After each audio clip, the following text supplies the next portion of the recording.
Hello! Hello, welcome to another Fun Fact Friday. Woohoo! We are only just starting to understand the human microbiome, the community of flora and fauna that colonises our guts.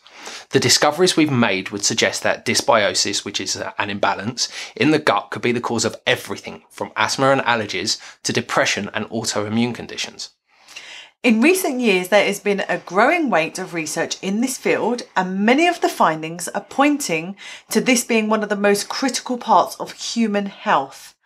Now, breast milk has an ever-increasing list of components, and we'll be looking at over 200 of them this week that help feed a baby's microbiome. Fun Fact Friday, week 103. Breast milk uniquely feeds a baby's microbiome. For those of you new to Fun Fact Friday, breast milk, the panacea for babies, makes a regular appearance in our weekly dives into everything bump, birth, baby and beyond, and we have looked at it in many previous weeks. We've looked at tryptophan and how it helps regulate mood. Then there's the enzyme lysozyme and how it protects babies from diarrhea-causing diseases, especially E. coli and salmonella. We discovered that breast milk contains taurine, famous for being in Red Bull and other energy drinks. We also found out that breast milk, much like the Shreddies adverts of the 90s, can keep hunger locked up until lunch, thanks to the satiety hormone leptin. We've looked at choline and its essential relationship with memory and motor control, and we also discovered breast milk's effect upon the thymus gland of breastfed infants, more than doubling its size. The components we're looking at today are known as human milk oligosaccharides, or HMOs. An oligosaccharide is a complex sugar that can be found in all mammalian milk, but for some reason human milk churns out an exceptional variety. So far, scientists have identified over 200 HMOs. They are so plentiful in human milk that they are only topped as the most plentiful components by lactose and fats. It's not clear why human milk has such high levels of HMOs. It's got 5 times more than cow's milk and several hundred times the quantity. Even chimp milk is impoverished by comparison. Upon discovering this, scientists were first baffled as HMOs are indigestible by babies. You'd have thought something so prolific was going to be a rich source of energy for a growing baby, but that wasn't the case. So why would a mother expend so much energy making HMOs? HMOs pass through the stomach and the small intestine unharmed, landing in the centre of our immune system, home to the human microbiome, the large intestine. HMOs are not food for the baby, they are food for the baby's microbes.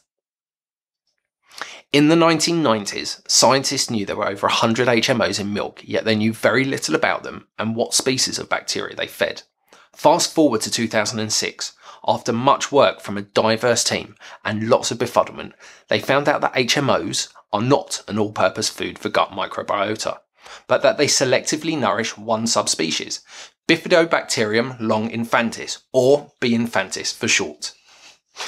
As long as you provide B. infantis with HMOs, it will outcompete any other gut bacterium. No other bacteria can thrive on HMOs, including common mainstays associated with probiotic yogurts and drinks.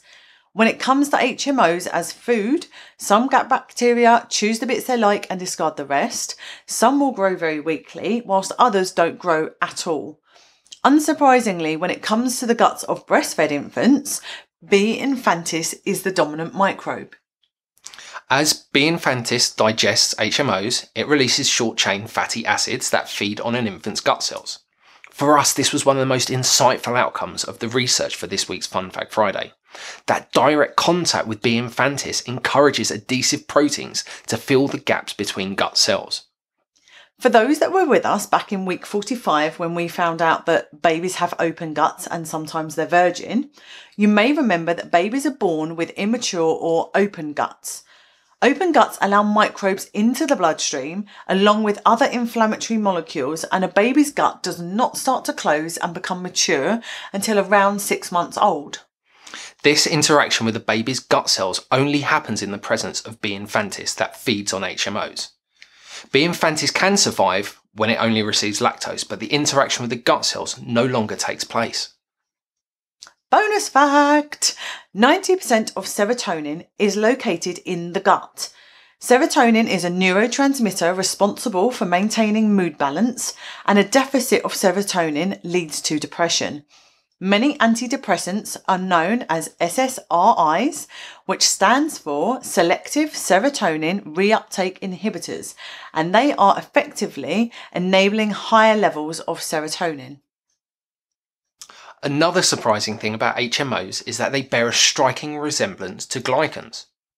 Glycans are sugar molecules that are often latched onto by pathogens that infect our guts. HMOs, because of their similarity, often become the target, drawing fire away from the baby's own cells. It's thought that HMOs may even obstruct HIV, which may explain why more than half of infants who feed from infected mothers don't get infected, despite drinking virus-loaded milk for many months. B. infantis also releases other chemicals whilst it chows down on HMOs, and one of those is salic acid. Salic acid is an essential nutrient for brain growth and cognition, and a baby's brains do a hell of a lot of growing. Now, previous fun facts are testament to this. In week 56, we found out that a newborn's brain accounts for over 10% of its entire weight, when in adult it's only 2%. In week 67, we unearthed that a baby's brain grows by 1% every day from birth. And in week 62, we discovered that by the age of 3, the brain will have reached 80% of its final size. And salic acid is essential to this growth, and B. infantis contributes to this. Bonus fact number 2. Social species of monkeys and apes have higher milk oligosaccharides than solitary ones. One theory is that living in larger groups requires higher social pressures, managing friendships and manipulating rivals, etc., and that these demands on the brain may have been what drove the evolution of primitive intelligence. Now, every time scientists have pitted a pathogen against cultured cells in the presence of HMOs, the cells have come out smiling. Research and our understanding of the human microbiome is still in its infancy, pun intended, and constantly evolving as we discover new and exciting things. Who knows what they'll find next? Thank you for sharing another Fun Fact Friday with us. Like, comment and share to show you care, and we will see you next week. Bye.